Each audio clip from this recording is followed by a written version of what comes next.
দর্শক স্বাগত জানাচ্ছি টিভিএন 24 নিউজ নেটওয়ার্কের বিশেষ আয়োজন টিভিএন স্পেশাল অনুষ্ঠানে। আপনাদের সাথে আছি আমি ইহসান জুয়েল। আমরা আজকে অতিথি হিসেবে আমাদের স্টুডিওতে আমন্ত্রণ জানিয়েছি এমন একজনকে, যিনি বাংলাদেশের নাট্য জগতের অত্যন্ত জনপ্রিয় একজন মুখ এবং একই সাথে রোমান্টিক হিরো হিসেবে সবাই তাকে চেনেন।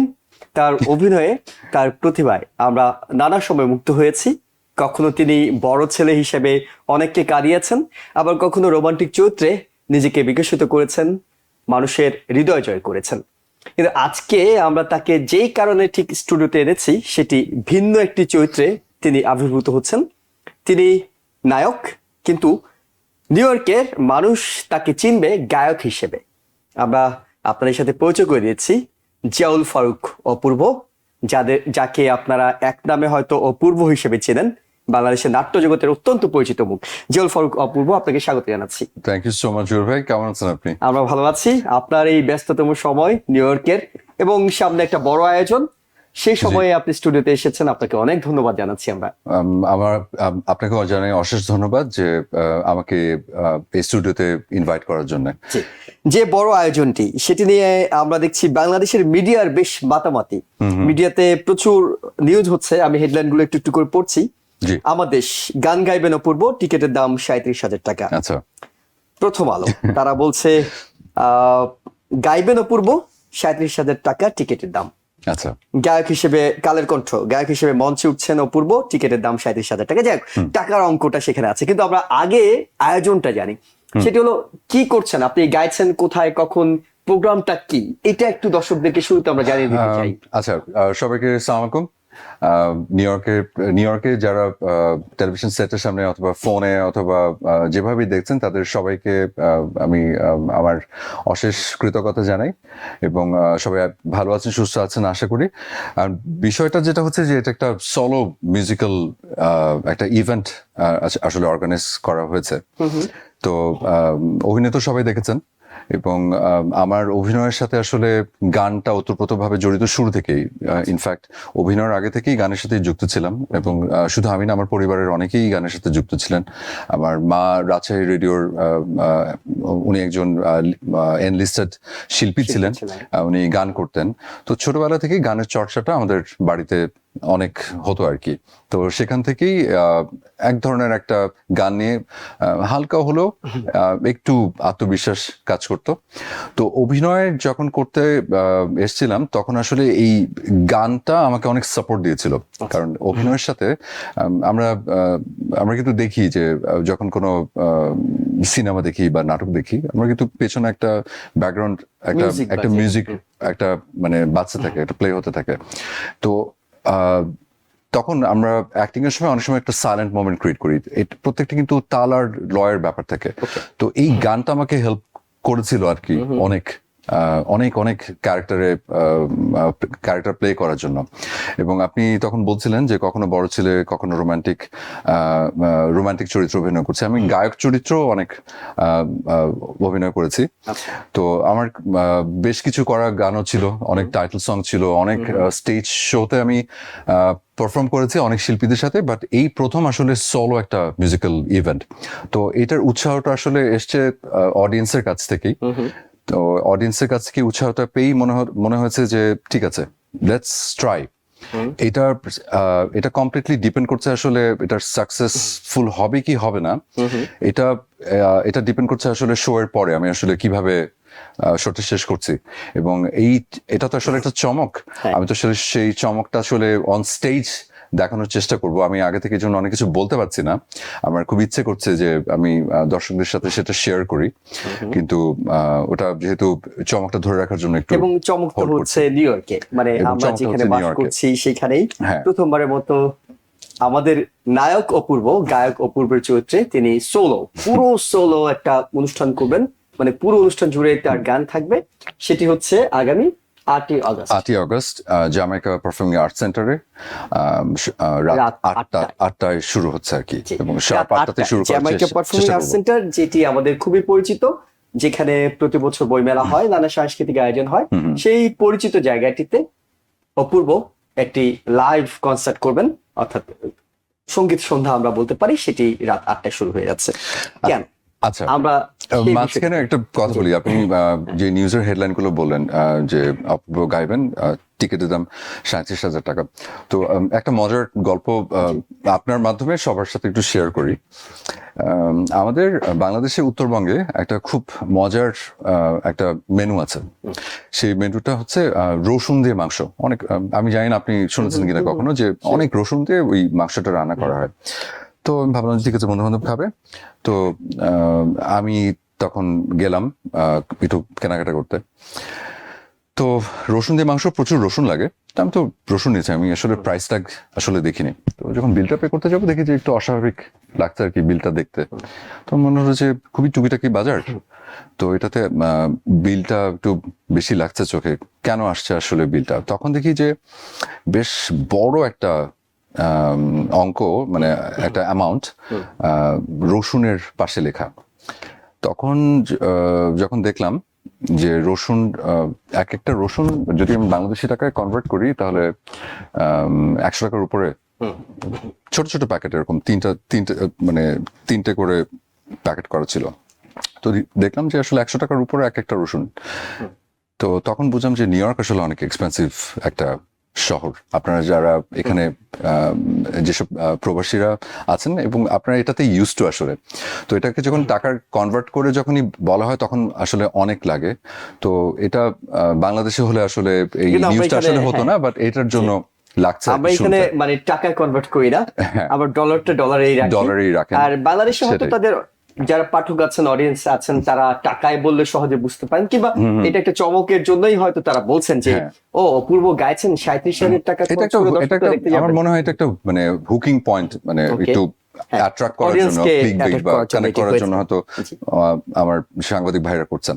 সো আপনার এই শো যারা দেখতে চান, তাদেরকে কি করতে হবে, মানে কিভাবে তারা দেখতে পারবেন? এটি কি সবার জন্য উন্মুক্ত, নাকি এটা এটি একটা এটা টিকিট এটা আসলে জ্যামাইকা পারফর্মিং আর্টস সেন্টার, এখানে যারা এর আগে এক্সপিরিয়েন্স করেছেন তারা খুবই জানেন যে এটা আসলে খুবই লিমিটেড, আসলে খুব সিট ক্যাপাসিটি মানে ভেরি লিমিটেড। তো আমি যতদূর জানতে পারলাম যে এখানে হচ্ছে 372টা 372 সিট ক্যাপাসিটি। তো যেহেতু খুবই লিমিটেড, এবং এখানে যেহেতু কোনো স্পন্সর নেই, প্রত্যেকটা অডিয়েন্সের প্রত্যেকটা মানুষই হচ্ছে না আসলে বেসিক্যালি আমার স্পন্সর। এবং যারা যারা আমার উপর আস্থা রেখে টিকিট কাটছেন, যারা যারা আগ্রহ প্রকাশ করছেন, তাদের প্রতি আসলে আমি ভীষণ কৃতজ্ঞ।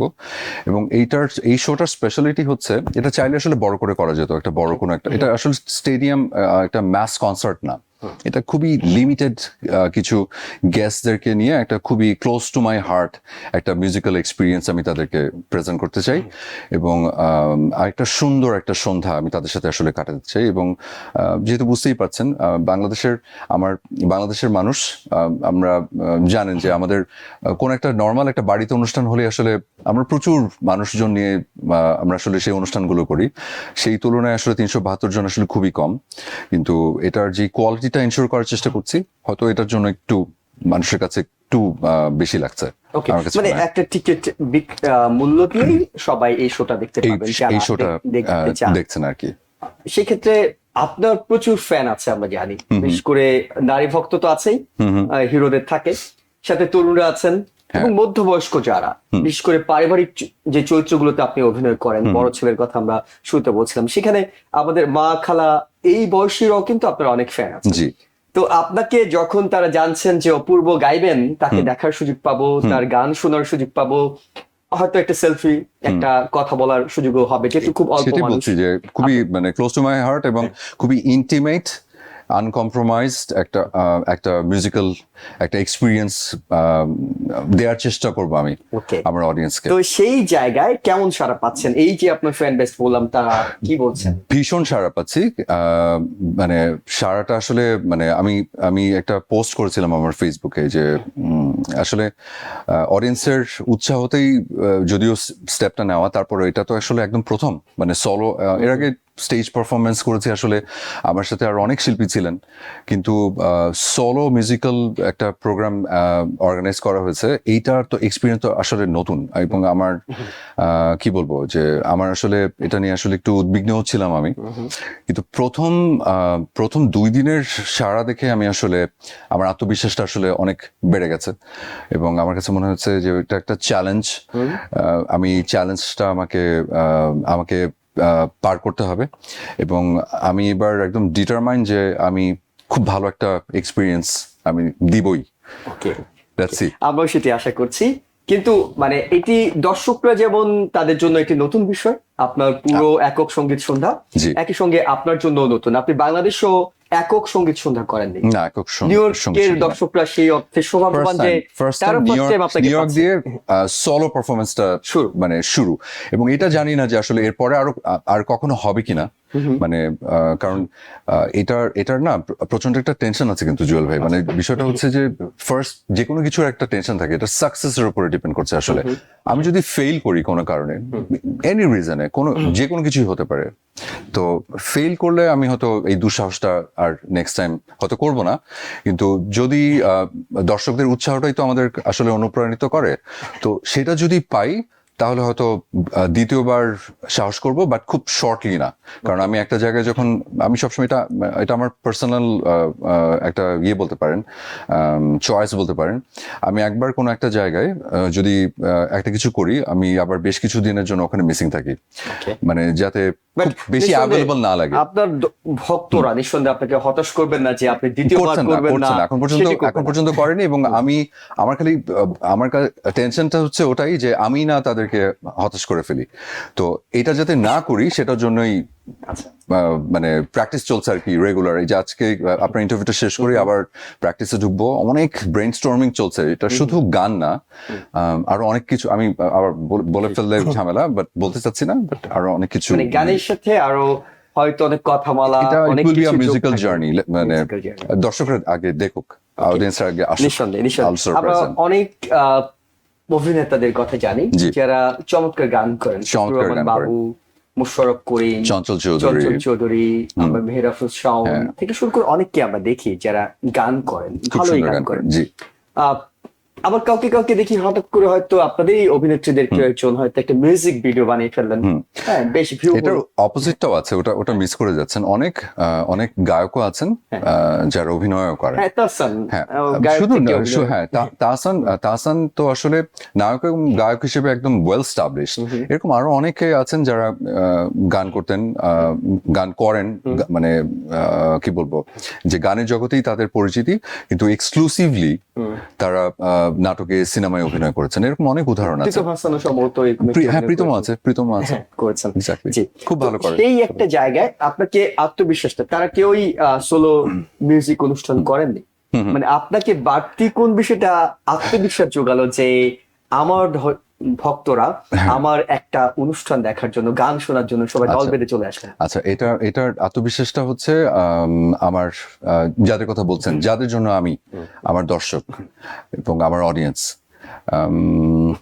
নিজের কথা নিজে বলতে আসলে খুবই খারাপ লাগে। এটা মানে আপনাদের এখানেই এর আগে ঢালিউড অ্যাওয়ার্ডের একটা শো হয়েছিল, তো ওই শোটাতে আমি এসেছিলাম, আমার একটা গান করবার কথা ছিল, তো দর্শকরা আমাকে আসলে মানে এটা আসলে সাউন্ডস মানে মনে হয় যে নিজের কথা নিজে একটু মানে বলে ফেলছি, আই এম রিয়েলি সরি, আমাকে ভাববেন না যে আমি অন্যভাবে বলছি শো অফ করার জন্য, বাট যেহেতু প্রশ্নটা করেছেন এটার অ্যান্সার দেওয়ার জন্য বলছি। সেটা হচ্ছে যে একটা গান করবার কথা ছিল, 5টি গান করে আমাকে নামতে হয়েছিল, এবং দর্শকরা আমাকে ওই সাড়াটা দিচ্ছিলেন এবং রেসপন্সটা পাচ্ছিলাম। তো এইটার দুঃসাহসটা করার রিজনই হচ্ছে না, আসলে এই দুঃসাহসটা দিয়েছিনি আমাকে আমার অডিয়েন্স, এবং পছন্দই আপনাকে। এবং অনেক ইন্টারভিউতে আসলে আমি একটা সময় ইন্টারভিউতে গান করাটা বন্ধ করে দিয়েছিলাম, কারণ প্রত্যেকটা ইন্টারভিউতে গেলেই আমার একটা রিকোয়েস্ট থাকতো যে দর্শকদের উদ্দেশ্যে একটা গান শোনাবেন প্লিজ, দর্শকরা রিকোয়েস্ট করছে একটা গান শোনাবেন। তো এখন তো ইউটিউবে অনেক কিছু তো থাকে, তো আমার যে কটা গান করা আছে মানে ওটাতে ইউটিউব চ্যানেলের যারা ওনার ওটাও বলে যে আপনার গানের খুব প্রশংসা করে, আপনার কণ্ঠের খুব প্রশংসা করে। এগুলো সবকিছু মিলে একটু দুঃসাহস করছি, এখন বাকিটা অডিয়েন্সের হাতে। কারণ ভালো করলেই না ভালো বলবে, আসলে ভালো না করতে পারলে তো আসলে সমালোচনা করবেই, খারাপ তো বলবেই। তো let's see, let me try.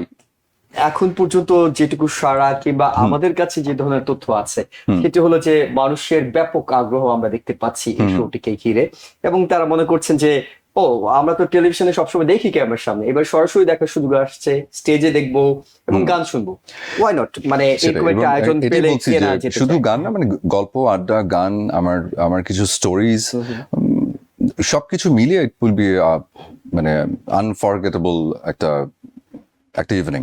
Okay, share করতে প্রতিটা চলচ্চিত্র অভিনেতা অভিনেত্রীর কাছে হয়তো প্রশ্ন থাকে, প্রথম যেদিন আপনি ক্যামেরার সামনে দাঁড়িয়েছিলেন আপনার অনুভূতি কি ছিল? যেহেতু আমরা এখন গায়ক অপূর্বকে নিয়ে কথা বলছি, স্টেজে যেদিন প্রথম পারফর্ম করতে গিয়েছিলেন সেদিন কি মনে হচ্ছিল যে আপনি নায়ক হিসেবে একটা হাইপে আছেন, গায়ক হিসেবে সেটা কতটা তুলতে পারবেন? না, কারণ নায়ক হিসেবে যেহেতু মানে দর্শকদের কাছে পরিচিতিটা আছে, তখন মনে হচ্ছিল যে ওনারা গায়ক হিসেবে যেহেতু আমাকে আসলে কাউন্টই করবেন না, তো আমার এখানে ভুল ত্রুটি যাই হোক না কেন দর্শকরা আমাকে ক্ষমা করে দেবেন, এইটা নিয়ে আসলে স্টেজের উপর উঠেছিলাম। কিন্তু এই ধারণাটাও আসলে আমার খুব একটা কাজে দিচ্ছিল না। তারপর আমি নার্ভাস ছিলাম ভীষণ, গলাটা একটু কেঁপে উঠেছিল, তো অত আত্মবিশ্বাসী আমি আসলে না। কিন্তু যখন চিয়ার করছিল দর্শকরা, যখন আমাকে উৎসাহ দিচ্ছিল, আমার কাছে মনে হচ্ছিল যে আচ্ছা, প্রথম দিকে গলা কাঁপছিল, এখন মনে হয় একটু নর্মাল হচ্ছে, আস্তে আস্তে করে ভয়টা কমছে, এখন মনে হয় একটু সুর আসছে মনে হয় গলায়। এবং গায়ক হিসেবে দেশে, এবং দেশে বলতে বাংলাদেশে এবং দেশের বাইরে কোথায় কোথায় আপনি স্টেজ শো করার সুযোগ হয়েছে? অনেক কালচারাল প্রোগ্রামে হয়েছে, আমার আসলে এতগুলো মনে নেই। আমি সিডনিতে শো করেছি, আমি সিঙ্গাপুরে শো করেছি, আমি আমেরিকাতে এর আগে শো করেছি, নিউ ইয়র্কে অনেক বছর আগে করেছিলাম, লাস্ট ইয়ার করেছিলাম একটা, প্রায় 12 বছরের ডিফারেন্স। ওয়াশিংটন ডিসিতে করেছিলাম, অ্যাটলান্টাতে করেছিলাম, তারপরে করেছিলাম বস্টনে করেছিলাম, আমেরিকাতে অনেক জায়গায় শো করেছিলাম। আর আমাদের দেশের অনেক কালচারাল ইভেন্ট, স্পেশালি আমাদের যেসব প্রোগ্রামগুলো হতো, সেই সব প্রোগ্রামে খুব মানে অনেকগুলো স্টেজ শোতে করেছি। তো কিন্তু কখনো আসলে এটা প্রচারের বিষয়টা আসলে মাথায় আসেনি ওই সময়, যেটা আসলে খুব বড় করে প্রচার করতে হবে বা ওটা আসলে কখনো মাথায় আসে। আমার অনেক লেখা এবং সুর করা গানও কিন্তু নাটকে প্রচার হয়েছে। রিসেন্ট টাইমে অচেনা আমির যে দুটো গান, একটাই প্রার্থনা, স্পেশালি গানটার প্রশংসা হয়েছে, ওটা কিন্তু আমার লেখা সুর করা। আচ্ছা, বিশেষ ক্ষেত্রে নিউ ইয়র্কের দর্শকরা এক্সক্লুসিভলি সৌভাগ্যবান যে প্রথম সোলো প্রোগ্রামটা তারা পাচ্ছেন। এর আগে আপনি যে শোগুলো বলছিলেন সেখানে হয়তো স্টেজ শেয়ার করেছিলেন অনেক নাম করা শিল্পীদের মাঝখানে আমি ছিলাম, আমার চারপাশে সব লেজেন্ডরা ছিল, আমি সব থেকে ক্ষুদ্র মানুষ ওখানে ছিলাম ওনাদের সাথে যুক্ত। তখনই প্রশ্নটা চলে আসে যে ভবিষ্যতে আসলে নায়ক থেকে গায়ক, নাকি অনেকে যেমন গায়ক থেকে নায়ক হচ্ছে, নায়ক থেকে গায়ক হচ্ছেন, আপনাকে কি মানে শিল্পী তো সবাই শিল্পী, কণ্ঠশিল্পী চরিত্রে আপনাকে দেখতে পাচ্ছেন যে মানে আপনি একটা ড্রিম আছে, আমি গান নিয়েই আমার ক্যারিয়ারটাকে অনেক দূর এগিয়ে দিতে চাই? গান নিয়ে না, আসলে এরকম কোনো চিন্তা আসলে নেই মাথার মধ্যে। এটা কমপ্লিটলি একটা মানে এক ধরনের একটা এক্সপেরিমেন্ট বলতে পারেন। এটা নিয়ে আসলে যে ভবিষ্যতে অনেক বড় চিন্তা ভাবনা আছে বা কিছু, এরকম আসলে ইচ্ছে নেই। কিন্তু আমার ইচ্ছে হচ্ছে খুব সুন্দর একটা প্রোগ্রাম মানুষকে দেওয়া, যাতে একটা চিমচাম, আমি আবার বলছি যে যেমন এখানে স্পন্সরের কথাটা একটু যদি আসে, একটু রেস্ট্রিকশন থাকে যখন স্পন্সর থাকে, তখন হয়তো আমরা অনেক সময় মন খুলে প্রোগ্রামটাকে সাজাতে পারি না। এটা একটু মন ঢেলে সাজানোর চেষ্টা করা হয়েছে আর কি। তো এই এক্সপিরিয়েন্সটাই আসলে শেয়ার করতে চাই। এটা নিয়ে যে আসলে ভবিষ্যতে অনেক বড় পরিকল্পনা আছে বা এটা দিয়ে বিশাল কোনো কিছু একটা করবো, মানে এইটা আসলে এখন আসলে জানি না। এটা রেসপন্সের উপরে ডিপেন্ড করবে যে দর্শকদের চাওয়াটাই হচ্ছে অডিয়েন্সের চাওয়াটাই হচ্ছে আসল। আমরা তো ওনাদের So, জন্যই আপনি শুরু সবকিছু করছেন, আপনি তো শুরু করছি। এটা এরপর কোথায় আপনাকে Let's পথ see. নিয়ে যায় সেটা পথ আপনি যে দেখবেন। কোথায় নিয়ে যাবে সেটা তো আসলে কেউ জানি না আমরা। এবং সবচেয়ে বড় কথা হলো যে এই অনুষ্ঠানটিতে কোনো প্রধান অতিথি নেই, কোনো আলোচনা নেই, একেবারে প্রত্যেকটা দর্শক সেখানে প্রধান অতিথির মর্যাদা পাচ্ছেন। অর্থাৎ এক্স্যাক্টলি, এবং প্রত্যেকটা আমি এটাই বলছি দর্শকদের জন্যই। যে যেহেতু স্পন্সর নেই এবং আমার উপর আস্থা রেখে যারা যারা টিকিট কেটেছেন অলরেডি, এবং তাদের কাছে আমি অশেষ কৃতজ্ঞ। এবং আমি এটাই বলতে চাই যে আপনারা প্রত্যেকেই কিন্তু হচ্ছেন আমার স্পন্সর। তো thank you so much, thank you. জি, একেবারে শেষ দিকে আছে, আপনি জি। দর্শকদেরকে বললেনই যে আপনার এই হ্যাঁ। অনুষ্ঠানটা কেমন হচ্ছে এবং কি ধরনের পরিকল্পনা আপনার মাথায় আছে সেটা আপনি শেয়ার করলেন। কিছুটা আমরা share করেছি। ধারণা দিয়েছি, পুরোপুরি কিছুটা ধারণা দিয়েছি। চমকটা থাকছে অনুষ্ঠানের দিন অগাস্ট 8 তারিখ রাত 8টায় জ্যামাইকা পারফর্মিং আর্টস সেন্টারে আমরা শেষ করব। তবে জিওল ফর অপূর্বের গান দিয়ে শেষ করব। নিউ ইয়র্কে সম্ভবত আপনার গান গাওয়া হয়নি, মানে কোনো টেলিভিশনে এসে না, গান নিউ গাওয়া হয়নি। ইয়র্কের টেলিভিশনে অনেক আগে মনে হয় অনেক বছর আগে একটা মনে হয় ওকে ওখানে গান করেছিলাম। এখন এই গান নিয়ে মানে হয় কি, যখন খুব সন্দেহ পোষণ মানে করছেন তো আসলে যে গান, এখন তো আরো টেনশনে নার্ভাস না লাগছে আর না, কি। বিষয়টা না, হ্যাঁ, যেই দর্শকরা সেদিন যেতে পারবেন না তারা অন্তত গানটা হ্যাঁ। আপনি শুনতে পাবেন। আপনি মানে আপনার প্রিয় কোনো গান আছে? মানে যদি আমি জানি আমি গিয়ে শোনাবো আপনাকে 2 লাইন। যে কোনো একটা রবীন্দ্রসঙ্গীত হতে পারে কিংবা আপনার যে কোনো পছন্দের গান। রবীন্দ্রসঙ্গীত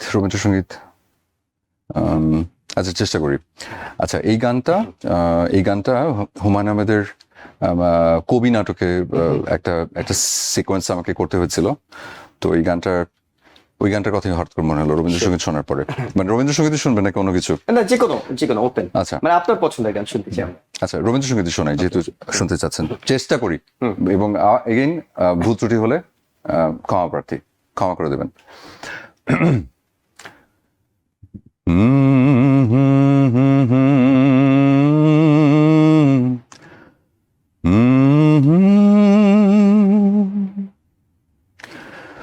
চোখে আমার তৃষ্ণা, ও গো তৃষ্ণায় আমার বক্ষ জুড়ে, চোখে আমার তৃষ্ণা। এতটুকু শোনাই, একটু চমক রাখি। খুব বাজে হচ্ছে জানি, কিন্তু না, নিঃসন্দেহে আমরা খুবই উপভোগ করেছি এবং যেসব দর্শকরা এই অনুষ্ঠানে যেতে পারবেন নিঃসন্দেহে তারা সময় আপনার হাতে সৌভাগ্যবান। খুব কম, আমি এই জন্য টাইম কিল করছি না। জি। অনেক বাড়তি কথা বলে ফেলেছি মনে হয়। কোনো সমস্যা নেই, আমরা আশা করছি খুব নিউ ইয়র্কের দর্শকরা খুব চমৎকার একটা সময় কাটাবেন আগামী 8ই আগস্ট। বারবার করে সময়টা মনে করে দিচ্ছি, কারণ খুব বেশি সময় হাতে নেই এবং টিকিট খুবই অল্প পরিমাণে সেখানে সুযোগ রয়েছে। অনেক টিকিটের মধ্যে সেল হয়ে গিয়েছে। আপনারা যারা উপভোগ করতে চান তারা নিঃসন্দেহে খুব দ্রুত টিকিটগুলো সংগ্রহ করে নেবেন, এটি আমরা প্রত্যাশা করছি। এবং থ্যাংক ইউ ভাই। আপনার জন্য অশেষ শুভকামনা, যাত্রা শুভ হোক। Thank মানুষ বলে আপনার এই সোলো সঙ্গীতের যাত্রাটা শুভ হোক। আমরা চাই আগামী দিনে আরো অনেক অনেক শো দেশ বিদেশ জুড়ে হবে এবং আপনার ভক্তরা সেটা নিঃসন্দেহে উপভোগ করবে। Thank you. আমি সেটাই আশা করছি যে বছর পর বছর ধরে দর্শকরা আমাকে যে ভালোবাসাতে দিয়ে এসছেন, এবং এই ক্ষেত্রেও তার ব্যতিক্রমটা হবে না এবং সেটা দেখছিও না। তো আমি সারা জীবনই দর্শকদের কাছে কৃতজ্ঞ ছিলাম, আছি এবং থাকবো। Thank you. সবাই ভালো থাকবেন, আমার জন্য দোয়া করবেন।